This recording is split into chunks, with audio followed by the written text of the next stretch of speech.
Wait, what is Iowa State have a gambling permit?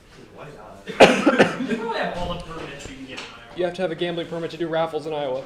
Oh, that's probably what it's for. So we need a raffle. But can we just play blackjack? Okay. You can have I understand it's probably 4 raffles. Probably not. I think it's limited to like raffles and bingo. So bingo house rules. Yeah. All events must be posted in front of the playing area. Where's our life? A skill-based competition, so a sporting event is not considered gambling, therefore does not require a request of a gambling permit. Oh, that's like pinball. Pinball used to be a gambling game because it was skill based and you didn't have to get around all those laws. We should do that. Oh, we have a default thumbnail. It actually kind of looks okay. Is it streaming? Ready to go? It is streaming, and I'm just going to shoot it into our chat. Okay. Wait a second, so people can go in there. But Okay, there we go. okay. Hi everybody. My name is Trevor Kems.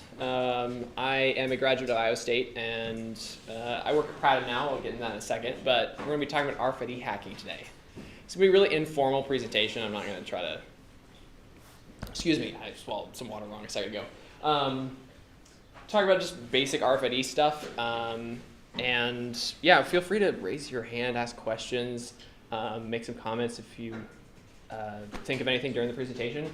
This is not going to be something where you have to sit back and wait to the end for Q&A.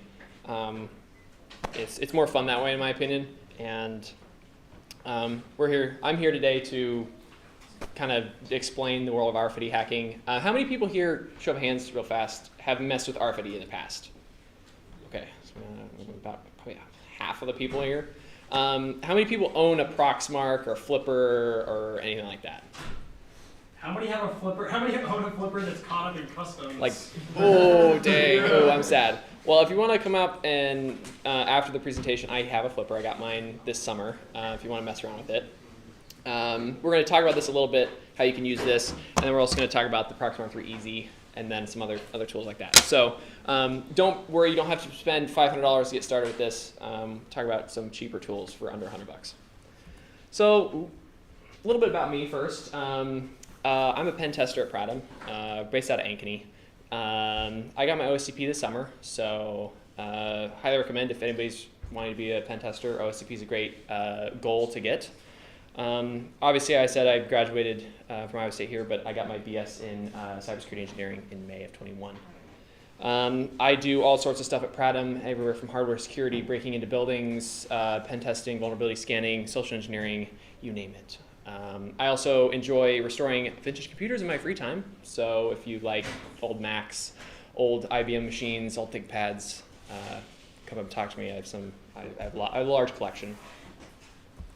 So a little bit about Pratum. This is kind of more geared towards our clients, but we have a lot of services that we offer, mainly kind of on the consulting side, but we also have a managed SOC on site. Our motto is we solve information security challenges based on risk, not fear, excuse me. And we don't try to talk to clients and say, hey, you need to fix this or you're going to get hacked tomorrow. It's more of, this is the risk of you not patching this or the potential of a hacker getting into your system. We don't do any hardware or software sales, so don't worry about us trying to call you on your cell phone. And then we also have remote employees outside of Ankeny. So, quick disclaimer, I would like everybody to read this. This is kind of important. I would highly recommend, if you don't know what you're doing, don't clone cards. This is a good starting point today from what we're going to talk about, but if you do this, it can be illegal. Break in the wrong place, you can go to jail. You can also break your cards. We're going to talk about the Iowa State card specifically. You can clone this and get into pretty much every building on campus. I'm not going to tell you exactly how to do it, but these little cards are really insecure. Really funny thing, the bus system, Cyride also uses the same kind of system, and you can make a card that's a bus and go tap on the buildings, and ITS will be like, why is there a bus trying to get in the coop? So I've heard that was a long story many years ago. I think ISG, someone did the same presentation. But totally easy to do. You can go do that tomorrow if you have a Flipper or a Proxmark or anything like that. So I will say, cloning cards at your own risk. You can brick cards, you can destroy systems. Be wary, and This is an example of an RFID reader that's like on the wall. This is a newer one. This is iClass SE, multi-class SE reader. These things aren't cheap. I got this one for $25 on eBay, but they retail for like $200, and this is the cheap one. So if you break something, you might have to pay for it. So just be careful. We'll talk about how to be careful, and nothing I'm going to show you today will actually brick cards, but if you input the wrong command or something, there's a potential. So just be careful. And then also always obtain permission before you do stuff, especially in enterprise environments. Quick agenda, we're going to talk about some RFID basics, so people who don't know anything about RFID, don't feel afraid. We're going to go through low frequency, high frequency, what kind of cards there are, real quick. I'm not going to go into much detail, but we'll go. If you have any other questions, there's tons of resources online. Deviant, Olaf? Yeah, he spells his name differently than you pronounce it. He has a lot of great videos on it. Lockpicking Lawyer has stuff too. There's probably a bazillion DEF CON talks about it. We're going to talk a little bit about the common credential types and how they're used, low frequency, where you can find that, high frequency, what stuff uses. We're going to go through some tools, Flipper, some more expensive tools if you're interested. And then we're going to talk about breaking encryption of cards and how secure they are. And then at the very end, we're going to clone some cards at the very end and read some cards with my product mark. So just to get started, the basics here. RFID is a short-range communication method. RFID is the overarching umbrella that covers a lot of different protocols. There's NFC, which your phone uses to make payments. There's basic RFID. There's different standards, different ISO standards. Wikipedia page has a great list of all the standards that are out there. It can be anywhere from pet RFID tags that you insert inside your pet to really complicated systems like Seos cards, which are encrypted and they actually have a smart card level application running on an RFID card. That's the high level today that you'll see, but there's also two different types of RFID, passive and active. Passive are the tags and the cards, all these cards and tags. And this is actually an RFID tag I pulled out of a piece of, I think it was some product has an RFID tracking tag on it. This is ultra high frequency, so this is like 900 megahertz. And then all these cards are various, I think most of these are high frequency, but there's like hotel cards, there's a Washington DC Metro card, this is high frequency. A bunch of blank cards that I've just acquired. And then, fun fact, ISU cards are low frequency, so we'll talk about that too. Typically, the passive cards don't have any power source in them. That's why they're able to fit in a credit card size. Active are a little different. They actually have a battery usually in the tag. So toll tags, old toll tags for cars are usually really big and they have a battery inside. They actually emit out to the toll readers. Nowadays, they actually use these style tags because they have readers up on the road that read through your windshield. But those are usually pretty uncommon nowadays for active tags and also really expensive. So we're only going to talk about passive. There's two main types I'm going to talk about. There's other standards, but low frequencies typically 125 kilohertz, and high frequencies typically around the 13.5-ish megahertz range.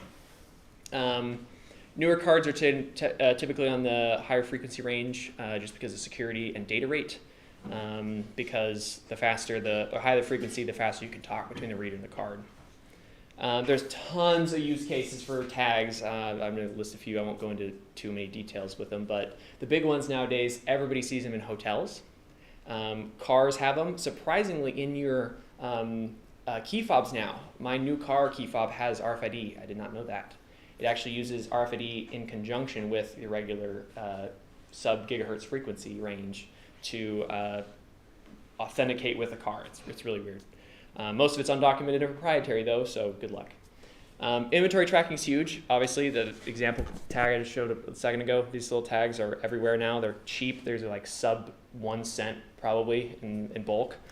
And then there's obviously, a lot of people don't know, NFC is technically under the umbrella of RFID. And I learned this the other day, casino chips all have RFID now. Every single casino chip is tagged with an individual ID number that they can track while it's on the table even. And you can actually trick it. I was watching a video on YouTube. The guy was taking and shoving really expensive chips in his pants. And then we get up the table, it would read through the table, and it reads the ones in his pants instead of the ones on the table. And I was like, that's kind of smart. He was actually doing it to count cards and kind of scam the casino, but it's legal, so it's a whole different thing. Moving on to the credential side, most of us know RFID for the one reason, credentials. Usually you use it to badge into the buildings here. SciRide, I don't think uses them to get on the bus, but they use them to authenticate the buses to the road here that's blocked off during the day. They're also technically used for some higher security applications, not necessarily government, but we're seeing more adoption as the cards mature and they get more secure. The simple credentials are typically just given a number. That's how Iowa State cards work. You get a simple number, and that number is set in the clear. There's usually no encryption. There's maybe some encoding. That's usually it. The number gives you access. So imagine you have a number 5, and that's assigned to Bill. Bill, when he swipes his card, tells the access control he's number 5. Access control says, yep, he can access that door, unlocks the door. Most of the time, those are really easy to clone, though, because if you can read the number, or brute force the number, or capture the number, clone the number, you can easily replay it.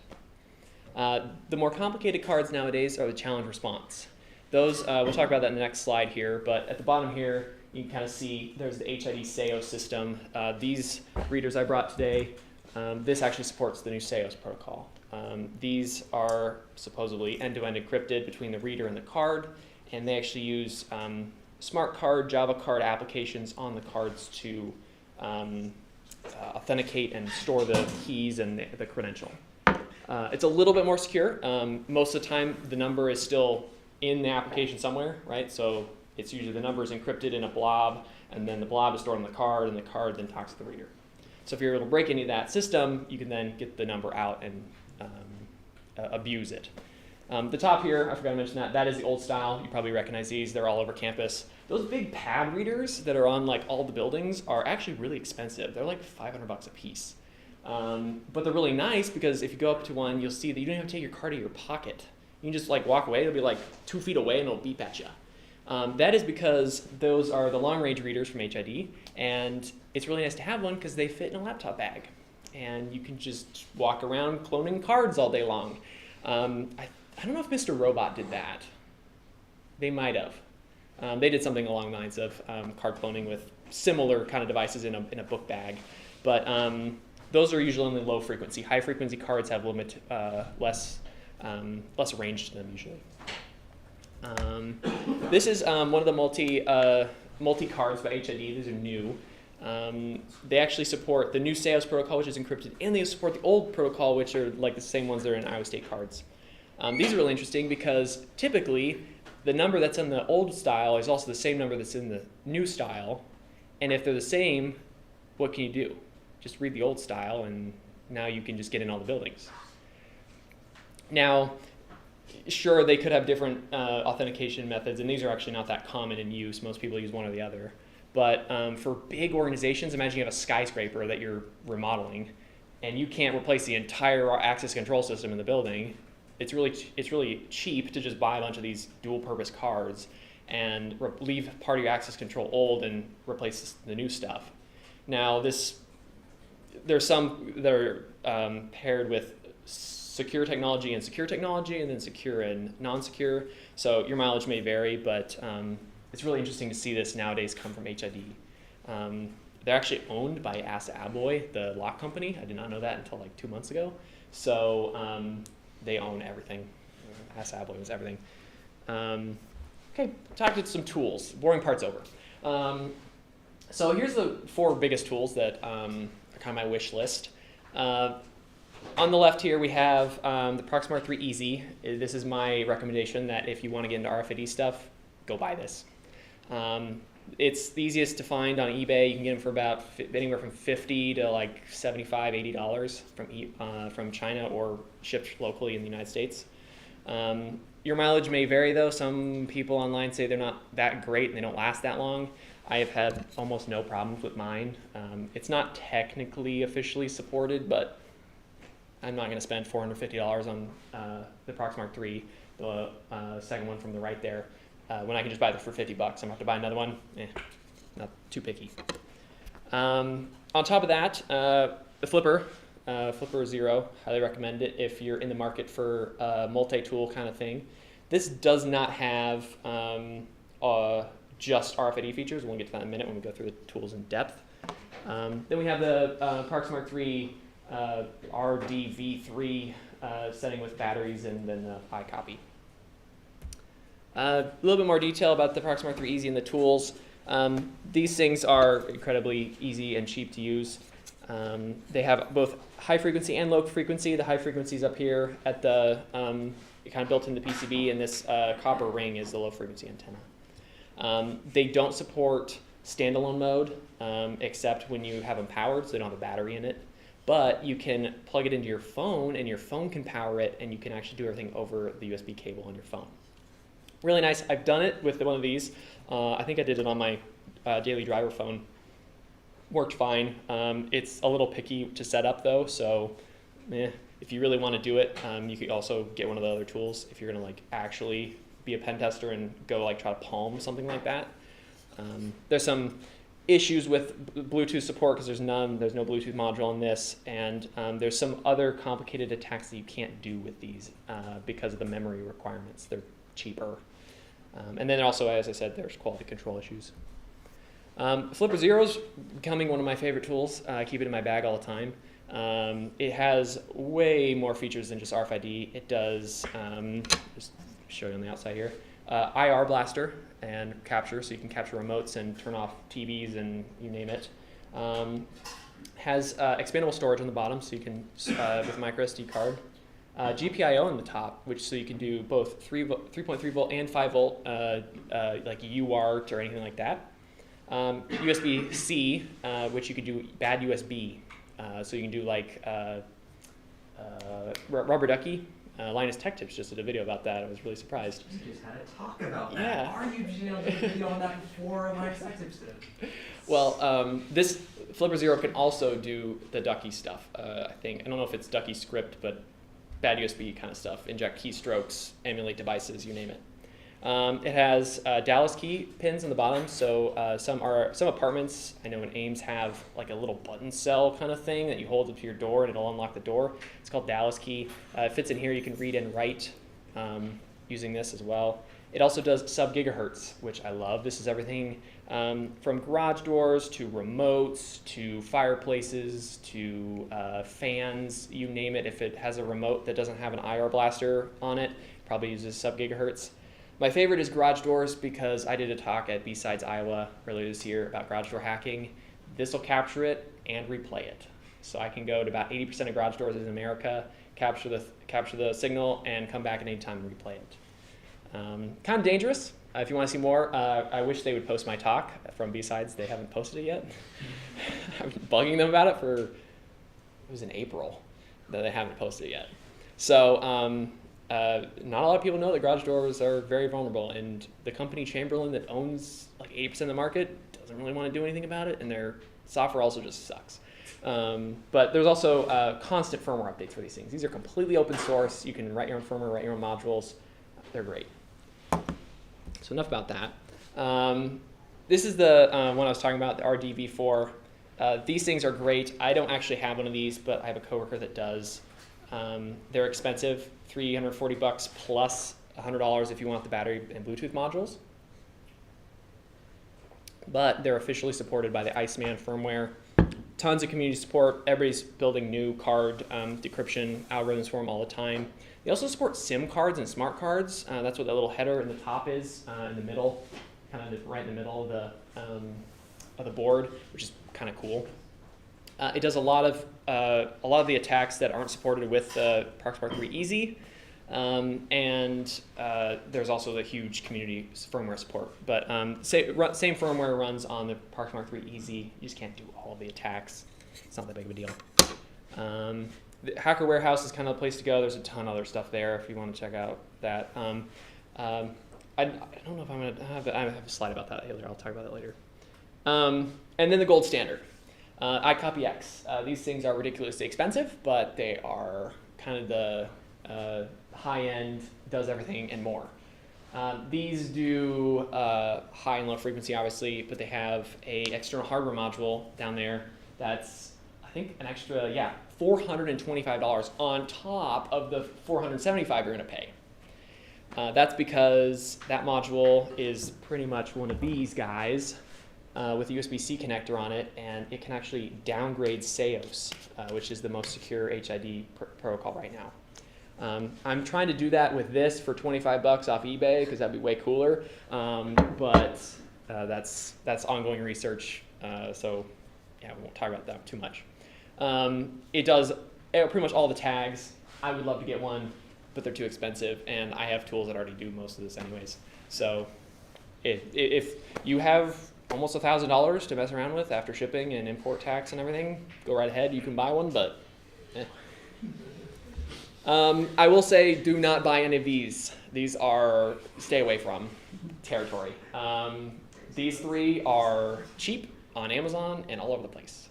Now, I won't say that these are like useless. They actually work. However, especially the blue one on the left there, they can destroy your tags. If you do it in the wrong place, you can just wipe out your Iowa State tag or erase it, who knows. The other two, you can read tags, but it doesn't support the corporate 1000 format, which Iowa State uses.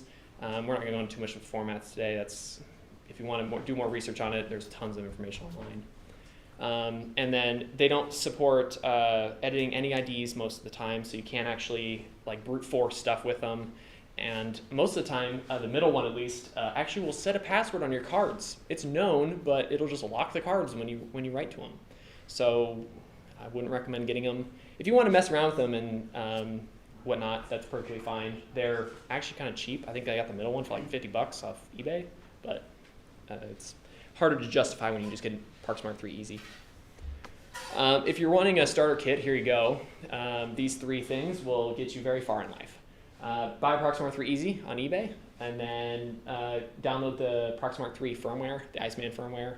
And then if you have an Android phone, if you don't, you should probably just get one. They're really cheap. That MyFair Classic tool is free on Android. Those will let you read, and I don't know if it lets you write, but it lets you read hotel cards, like game cards in like amusement places. It's really interesting. Yeah. It does let you write. It does let you write? Yeah. Ooh, that's cool. Okay, I've never written tags because I use my ParkSmart when I do. But and they also have a pro version too, I think, for the MyFair Classic tool. But to check. Either way, it's like $3 for the pro on Android. It's totally worth it. It's only a one-time thing. So if you think of it, you only need about $70, a laptop, and an Android phone. So there you go. And it has to have NFC on your Android phones. Some don't, but most do now. If you want to get into pen testing, here's the kind of slides I'm going to talk about. Speaking of RFID, thinking outside the box, why attack the protocol when you can just attack the wires in the wall, right? Funny story about this ESP key here. This sits in the wires and you use a punch down tool and you punch the wires down. It actually reads the connection called YGAND between the reader and the access control board. That communication is fully unencrypted. It's just serial. And most of the time, there's newer protocols that don't, but most of the time those aren't even secure either. The ESP key is kind of expensive, about $100, but totally worth it. Story time, went to a client site. There's 3 of us on site doing an engagement, and we walked up 2 sets of doors. First door, you could walk in. Second door was RFID, you can't get in through the door. We probably already knew we could get through the access control by cloning cards, but we're like, we want to try something new. So we sat down, had a bag, people watching us. These are glass doors, you can see right through them.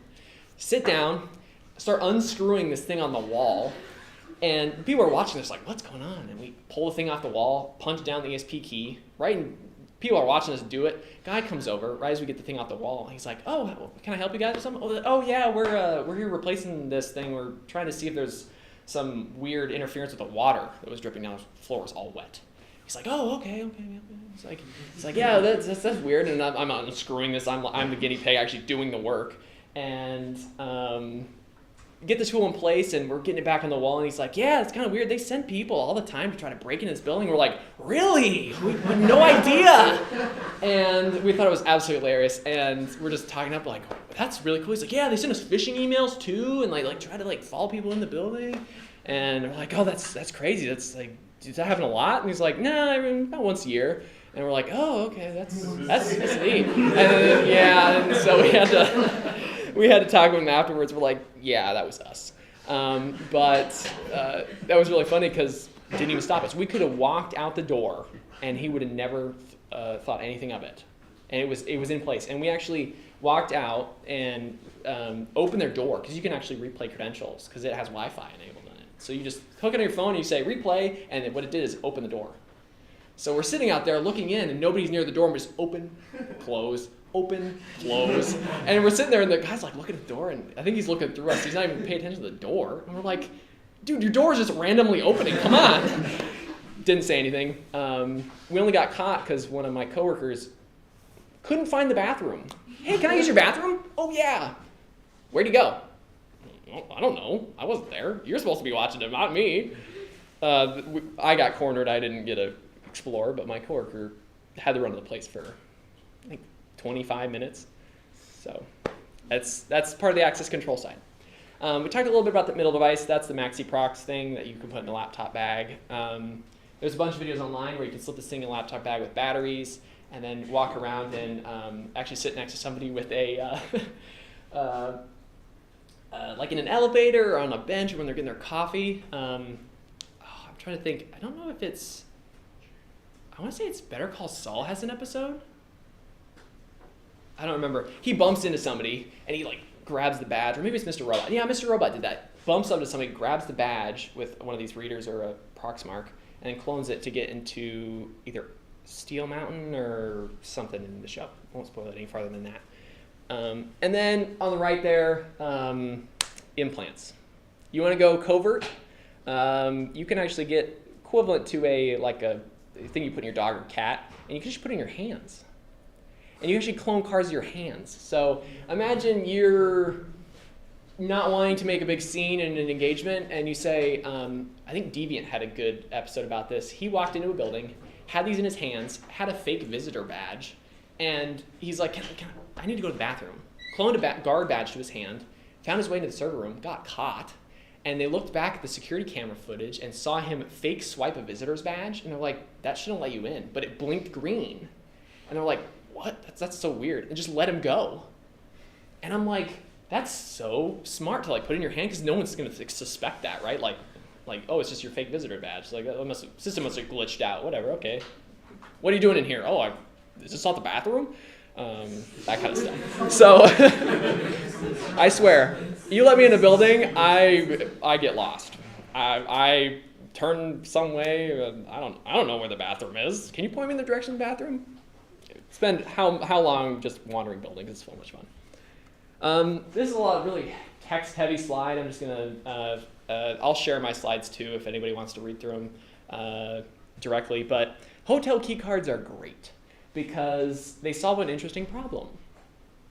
Hotel cards and locks have a relationship because hotel locks aren't networked most of the time. They don't speak to the controller when you badge in. All the information is stored on the card itself. So, for example, I have a bunch of them. I've been collecting them. You should collect cards when you go to hotels too.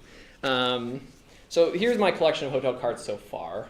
I usually write the room numbers on them and the types. This is a MyFair Ultralight card from room 533 from Hilton. There's 537. This one doesn't have a room number on it. But all the credentials for check-in time, check-out time, room number, and what you can access is stored directly on this card. It's encrypted or encoded, and most of that's proprietary. But if you can read and write access to this, you can make MasterCards. And a lot of people don't know this. I've mentioned this before. I've been doing a lot of research in hotel hacking and stuff like that. And you know the deadbolt that you switch in your hotel room, and it everybody's like, oh, switch it and the lock will stay shut. No, the hotel can make MasterCards that unlock that. Make a card, and it's called like an emergency card or like a police card. Click it. deadbolt unlatches. It's that easy. Now there's all the other locks on the door, the like flip out ones and the chain locks. You can actually get past those too. But imagine you get access to a system. Oh, I don't know. In 2013, there was a talk about it where they cracked Assa Abloy's VIN card system, and bingo, now they have MasterCards. They only have to spend about 3 seconds reading any guest card from that hotel at any point. Could be expired. Could have checked out a year ago. Read it. Now they can make a MasterCard and they can open any door in the building. There's pretty much every hotel system is vulnerable to this, I think. But because they're so proprietary, no one's done the research. I'm currently doing the research on this. So if you see me at DEF CON in a couple years, that's probably what my talk's going to be about. But the problem is the software is ridiculously expensive to acquire, like $3,000 for a CD. So that's the gate of entry to the system. So who knows? Now, what's really interesting too is that some of these really cheap cards are called MyFair Ultralights. They don't really have any data storage on them. They're just like barely any at all. But they actually make bigger cards called 2K and I think they make 8K now. That have 8K of memory. That's it. But you can actually take that card to a lock with a special encoding on it, tap it to the lock, say, hey, give me all of your information off the lock, like log times, when somebody checked in, checked out, when they opened, and it'll actually dump that all in the card, and then you take it back to the front desk and read it out. And this is really handy for hotel staff that say, hey, did somebody get in my room? I lost something. Oh, let's check. Oh, nobody's in your room. Imagine somebody were to make a lock or a card that erased that. That would be bad. You can kind of do that. It's part of that whole problem of the software is really expensive. But it was demonstrated in 2013 that you could do that. So 10 years ago they did it, and it's still a problem today. So that's an interesting part of hotel cards, but you also can do Bluetooth now, which is even better because then you don't have to worry about the software. It's just on your phone all the time. So going into a little bit more of hotel systems, the popular vendors are Assa Abloy. They do VinCard and Vision Line and all that. Dormakaba is I think second biggest now. They do SafLock, System 6000, which is their old one, and they have all the companies are moving to web-based stuff now. So that's the ambiance and community softwares. They're actually hosted most of the time in AWS, which is kind of interesting because one misconfiguration, oops, now every hotel in this section of the country is vulnerable to losing keys. So that's just bad. Auntie is actually huge too because they're cheap.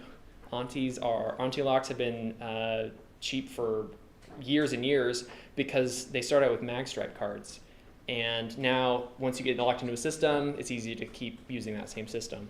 And then you can obviously go to AliExpress and Alibaba and buy systems that are complete in-box with software, cards, encoders that you go up to the doors and everything like that. This is about 1/10 of the knowledge I know about hotel hacking so far, and it's a rabbit hole that just doesn't end. But most of the functions and features on every lock are similar. Audit, make a MasterCard, erase. And if you can do that, I'm gone. You don't even know I was there. So now we're going to get to some demo stuff. Any questions here before I do demos? Actually, before I do demos, I'm going to skip ahead and do the rest of the slides so we can just kind of not have to go back to the slides afterwards. Any questions before I do that, though? No? Okay. We're going to do demo basically on Iowa State cards first. But we actually have 2 roles open at Pratum right now. If you're interested in, if you're graduating this December or anything like that, thought I'd mention them. We have a SOC Analyst 1 role and a Client Engagement Advisor. If you have sales experience, that's mainly what the Client Engagement Advisor is for. But if you're interested in blue teaming, I recommend you apply. Also on this page, the company careers page, we have internships available, usually every, I think it's in the fall, and then again, we open it up in the spring if I remember right. It's not open right now, but if you just keep checking that page or reach out, I'm sure there's a way to get notified or something on the site. So we also occasionally have other roles, so if you want to check that out too. And then if you have any questions, feel free. My contact info's here if you have any questions or want to reach out. I'm on LinkedIn. That's probably the best way to get a hold of me. Most of the stuff gets caught in my work spam quarantine, so if you don't hear a response from me, just reach out on LinkedIn. I usually respond pretty quickly, but yeah. Demo time. I'm gonna sit down for this. So how many people have tried cloning their Iowa State cards? 2 people? 3 people? Have you been successful? Not really. No? Okay, well, he has one of the 3 cloners that you said don't buy. I also have another RFID. Okay, sure. Okay, so mainly what we're going to talk about is there's a bunch of different cards you can get. Let's see if I can find the right one. It's wrong.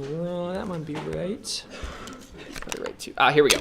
So I actually cloned my Iowa State card, and I wrote in dry erase, so it's kind of worn.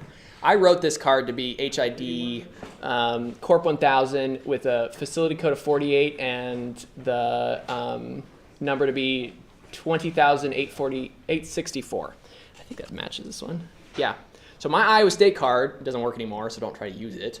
Is card number 200864. If you look on the back of your Iowa State card, I forgot to mention this before, there's a little number in the right-hand corner. If I get a picture of that, I can impersonate you. And that's not a very big number, probably. And that's probably sequential. So, okay, does anybody have two numbers that are really close? Like, if you're a fresh, you have to be probably like same time to go get your Iowa State card. If you're like in line together, you might have 2 numbers that are the same. That would prove that they're sequential. I have like a 98. 98? Does anybody have 99? I know this is a stretch, but 27, 274. wouldn't recommend telling people this though. But I mean, it's not like your social security number. But at the same time, these are also brute forceable. They're pretty much guaranteed to be sequential. So yeah. Okay, we're gonna. Permissions I have are mag stripe, not on my thing. For Permissions on the mag stripe of the card. Oh, I didn't. Yeah, I guess there's probably there's 2 tracks I think on your mag stripe too that you can read write. And is that based off your university ID? I don't know. I don't remember. Okay, I think there's another number on there that's different, but this is really interesting too. That little number at the bottom. A lot of corporations will like take a group photo in really high quality and like put it on their LinkedIn, and you can actually zoom in and see numbers, and you'd be like, oh yeah, they're using facility code 100, and their card number starts with 100. I can't see the last 3. That's enough. I can brute force those, and oops, now I can get into your stuff. So let me start my VM here, and I'm sharing the. I was gonna say, give me a second. I gotta start this VM first and get everything loaded. Plug this in first. So all I'm doing is starting up Kali Linux with a simple USB cable. That's it. Nothing else. This is actually the USB cable that came in the box with my Proxmark, so hopefully it doesn't have malware on it. If you're curious about that, go look at OMG cable. It's a cable that doesn't look any different than a regular cable. NSA has documents that were leaked in 2013 that they actually use those in real life. Snowden, I think that was part of the Snowden leaks. So, okay, cool. Gotta log in first. Okay.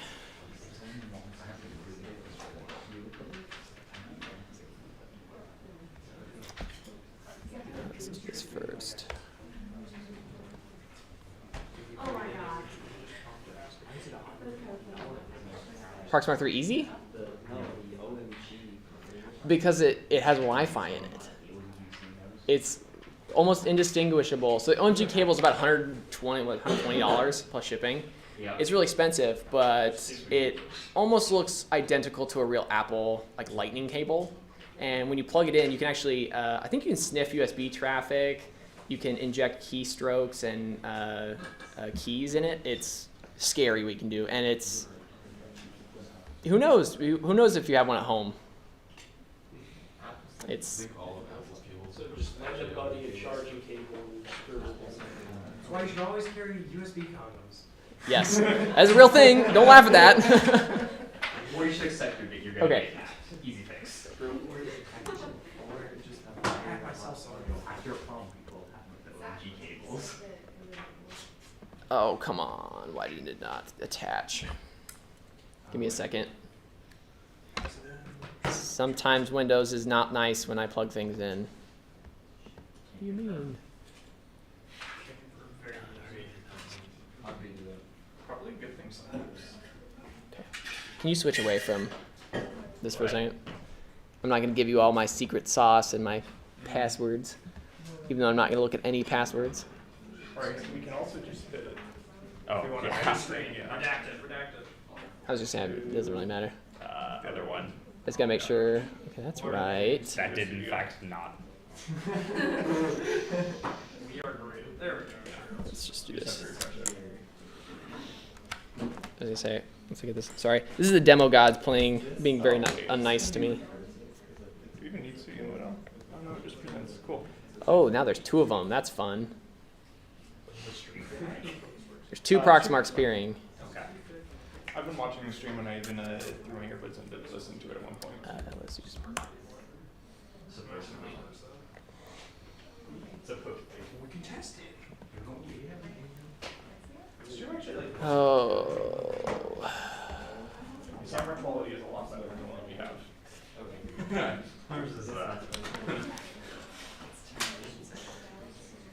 Is that the one in here? The camera in here? Yeah. Nice.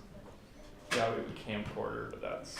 You should Can't camcorder. all the money our club has. We could afford a better Or a better streaming setup. Yeah, if they're really interested, they just show They up. would just be. Yeah. They weren't fake fans. This is just to like get people to show up. They're like, oh, I can't see that. And also get caught on the internet. Some pixels can write NFC. So you know why you can write NFC and some can't? So this is another thing real fast while this is loading up. The reason some Android devices can write and some can't is there's actually an NXP chipset that's in some Androids that's not, that allows you to read and write to certain NXP chips.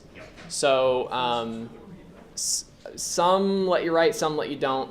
I think Samsung does too, if I remember right. Can they all Google. read? I think most can, but writing Check out is. the sketchiest app on Google Play. Yeah, It says, yeah. It says RFID Yeah, reader. exactly. Yeah. There's a legit one, it's called NFC tools. Yes, that was the one to get. Look up the hardware specs of your phone because that has to be That too. documented by the FCC. Yes. Also, FCC ID.io or whatever it is a great place to start when we're reverse engineering. Okay. Oh, this is great. The demo gods are not blessing me with great connection to USB. That's fine. Okay. Let's see. Trying to think how to. Probably the funniest thing.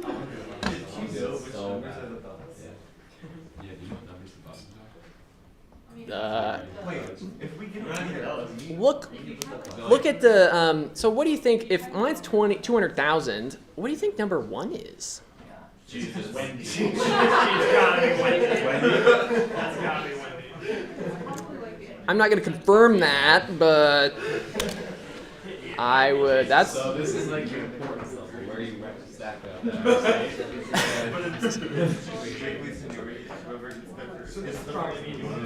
When you scan your card, doesn't it like show your name and your student info? No. It just shows you the number. That's the beauty about RFID. No, you're not. Fuck. You guys are just killing shit, YouTubers. That's the right idea. Okay, I have to. Yeah, it's bad. While I'm doing this, does anybody have any questions? I have to restart my VM. Do you have any of these RFID blockers? I realized I picked one of these up at DEF CON. I don't Wait, know. what is that? Just an RFID blocker. Most of the time they do work, but if they get damaged, they cannot work How do anymore. they work?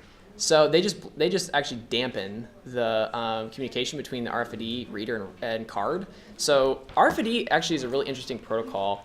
It couples with the frequency that's coming out of the reader, and the card pretty much just closes it off and dumps it to like a resistor when it wants to send a 0 or 1.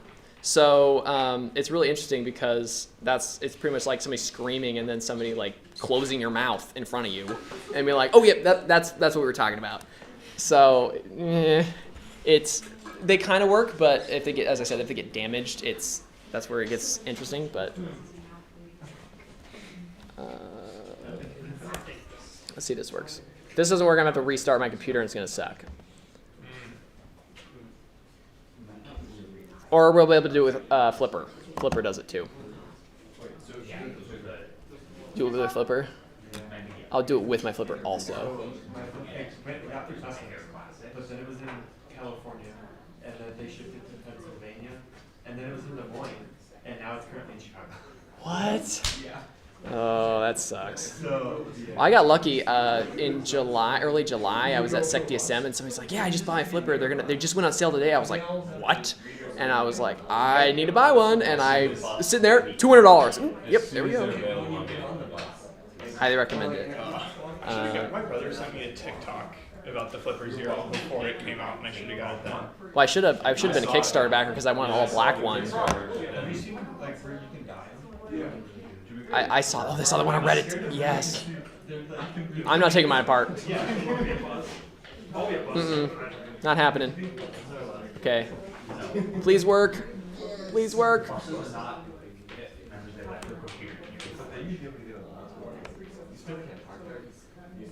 Come on.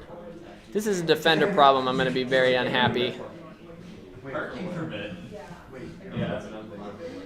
because if you are a bus, you still can't park on the road before 5:30. Honestly, I would just love to see the permissions list for all the different types of cards. Yeah. To see who's doing what. I'm on the bus. I just all looking. Yeah. I want to be a bus. Also, like, what By other what? things just have cards? Like, Not for the U.S. right now. Yeah, I looked at. I was gonna get a second one because they're so hard to find. I was gonna get one because I know so many people that would like. I would totally want one. I'm like, I have a second one. Oh dang it. yeah, I think so. Okay, this isn't gonna work with the Parks Mark III Easy, but we'll do it with one of these. So, unfortunately, my Kali box is broken. You can blame Windows Defender and Windows 11. I hate Windows 11. So in the Flipper, I'm going to show this to the camera. There's a 125 kilohertz RFID setting in here. So you just click here and you go read, and you just hold it up to the card. It'll beep. Give it a second. There's two modes it's trying to check, and it checks the first one. Beeps. And now you can see it picked up HID prox, generic, 35-bit HID proximity, and the data is 20C0C4 282. And that corresponds, you're going to have to trust me on this, to 48 for the facility code and 200864 for the card number. HID prox has two parts, facility code and card number. If I scan any other Iowa State ID here, the facility code is probably going to be the same, or like 49. It's going to be like one off. The card number is usually different per card in the same organization. The reason it's Corp 1000 or 35-bit HID is there's no way HID will sell you a card that matches this card officially. You can make them, but HID has like a master list saying, oh, yep, facility code 48 is Iowa State University. And we're never going to sell that facility code to anybody else. So if I go try to swipe this at somebody else, there's no overlap. It pretty much guarantees no overlap because other systems, the facility code is only like between 0 and 256. So theoretically, if you walk down the street and swipe your neighbor's card, you could get into it. So that's why this format's different. There's a bunch of other ones, but long story short, the two numbers, the facility code and the card number, are what you need to grab off a card to clone it. This one is a special card called T5577. I think the numbers are right there. These can impersonate all sorts of cards. I think they're also called magic cards, if you've heard of those. You can rewrite the serial number on them because certain applications will want the serial number of the cards, which is kind of neat. But yeah, these you can read and write all the time if you don't set the password on them, or if you know the password. But you just have to, or maybe these are backdoor. These might be the backdoored cards. There's certain cards that are weird and you can actually just reset over and over and over again without a password. But most of the time it's fine. So to clone a card, all you'd have to do is get one of these cards and, for example, go in the flipper setting and say emulate. Corbin, do you have access to this building? That's Yeah. not true. Not this dude, No. and if The you're ComS majors don't. Okay. You're not. Does anybody want to trust me enough to take their card and go emulate it outside? Sure. Okay, we're gonna have to see. We're gonna have to see if it it recognizes. I'll bring my card out there too, and we'll emulate this one. But we'll go see. So we're gonna go field trip. That door's 100%. So sorry everybody online. We're gonna go on a field trip. Should have been here. Here, I didn't think there was. we'll try and shoot the camera towards the window. Yeah, you'll ever see everybody jump up. There's no reader on that door? No. Okay, we're gonna have to go on a field trip then. Okay. We're definitely not going to capture that. Cool. Is this the end of the demo? Kind of. I was gonna talk about hotel stuff, but you kind of have to do this for that. Apologize, the demo gods. Okay, that's fair. Yeah, I was gonna say, if ananybody has a computer that has Kali on it and you want to try it out, we can try it with my Proxmox. It's pretty easy to get. Yeah. We sudo apt-get pm3. See if you have it installed. pm3 Proxmox 3. Okay. I think if you just do sudo apt-get, it should Goodbye, install stream. it. We're going to end for now. Yeah, kill the stream. They don't give us a.